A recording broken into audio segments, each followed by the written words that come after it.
Hello dear students, welcome in physics olympiad series. Dear students, इस series में NSEP की next problem पे आते हैं जिसे 2017 में पूछा गया है।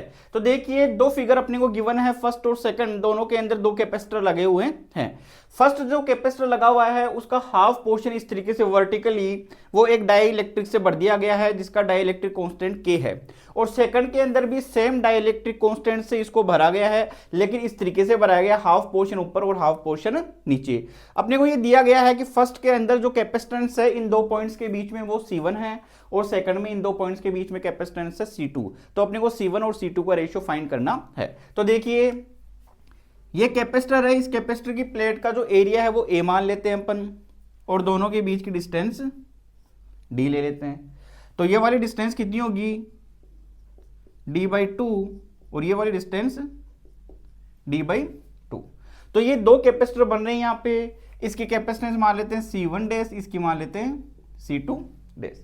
तो C1 डैश तो कितना होगा, epsilon not into A upon D, D की जगह कितना हुआ D/2, और यहाँ पे एयर है, एयर के लिए कितना 1 डाइलेक्ट्रिक, और C2 डैश कितना होगा epsilon not into A upon D/2 into क्या हो गया। अब ये दोनों किस में होंगे, सीरीज में होंगे, क्योंकि यहाँ पे चार्ज सेम रहेगा लेकिन पोटेंशियल क्या रहेगा, डिफरेंट रहेगा। तो मैं सीरीज के अंदर इनको सोल्व करता हूँ। तो C1 की वैल्यू क्या निकल के आएगी, C1 dash into C2 dash upon C1 dash plus C2 dash. तो यहाँ से अपन इसको मैं ये बना लेता हूँ 2 एप्सिलॉन नॉट इंटू A/D बन गया ये, और ये बन जाएगा 2 epsilon not into A upon D into के। इस वैल्यू को अपन इजी बनाने के लिए C मान लेते हैं। तो ये तो बन जाएगा C, ये कितना हुआ C इंटू के, नीचे C प्लस C इंटू के बन जाएगा। एक C यहाँ से कैंसिल आउट हुआ, तो C1 की वैल्यू अपने पास में निकल के आ जाएगी 2 epsilon not into A upon D के अपॉन के प्लस 1। अब आते हैं सेकंड के ऊपर। तो सेकंड में जो एरिया है वो हाफ हो जाएगा, क्योंकि इसको इस तरीके से कट किया गया है। तो एरिया कितना हो जाएगा A/2, इसके लिए भी कितना A/2, लेकिन डिस्टेंस क्या रहेगी दोनों के लिए D।